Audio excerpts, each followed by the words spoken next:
നിങ്ങളുടെ നാളെയിൽ നാം ചർച്ച ചെയ്യുന്നത് നാളെ 1201 ധനുമാസം 3-ാം തീയതി, അതായത് 2025 ഡിസംബർ മാസം 18-ാം തീയതി ഗുരുവാരം വ്യാഴാഴ്ചത്തെ ശുഭാശുഭ ഫലങ്ങളാണ്. നാളെ വ്യാഴാഴ്ച അനിഴം നക്ഷത്രമാകുന്നു. നാളത്തെ ദിനത്തിൻ്റെ പ്രത്യേകത എന്താണ്? നാളെ ചതുർദശി തിഥിയാകുന്നു. മറ്റന്നാൾ അമാവാസ്യയാണ്. അതിനാൽ പിതൃകർമ്മങ്ങൾ അനുഷ്ഠിക്കാനുള്ള എൻ്റെ പ്രിയപ്പെട്ട പ്രേക്ഷകർക്ക് അതിനുള്ള ഒരുക്കപ്പാടുകൾക്ക് ഏറ്റവും നല്ല ദിവസമാകുന്നു നാളത്തെ ദിവസം. നാളെ വ്യാഴാഴ്ച, മോക്ഷഗ്രഹമാണ് വ്യാഴാഴ്ച. പിതൃക്കൾക്ക് മോക്ഷം കൊടുക്കുന്ന മഹാവിഷ്ണുവിൻ്റെ ദിനവുമായി ബന്ധപ്പെട്ട് കിടക്കുന്നു വ്യാഴാഴ്ച.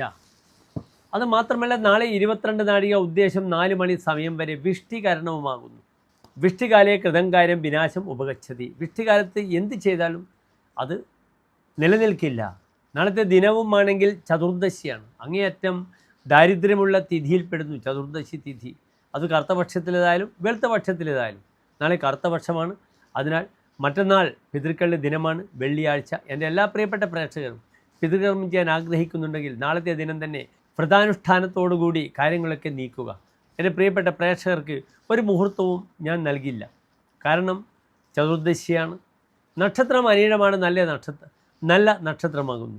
എങ്കിലും വിഷ്ടി കരണവും ചതുർദശി തിഥിയുമുള്ള സമയത്ത് ഒരു ശുഭകാര്യങ്ങൾക്കും എൻ്റെ പ്രിയപ്പെട്ട പ്രേക്ഷകർ നാളെ പോകരുത്. നാളെ കാലത്ത് തന്നെ വിഷ്ണു സഹസ്രനാമം ജപിക്കാം, നാരായണ കവചം ജപിക്കാം, വിഷ്ണുക്ഷേത്ര ദർശനം നടത്താം, തുളസിമാല പാൽപ്പായസം ഭഗവാനായി സമർപ്പിക്കുക. അടുത്തുള്ള പിതൃകർമ്മം ചെയ്യുന്ന ക്ഷേത്രത്തിൽ ബുക്ക് ചെയ്യുക.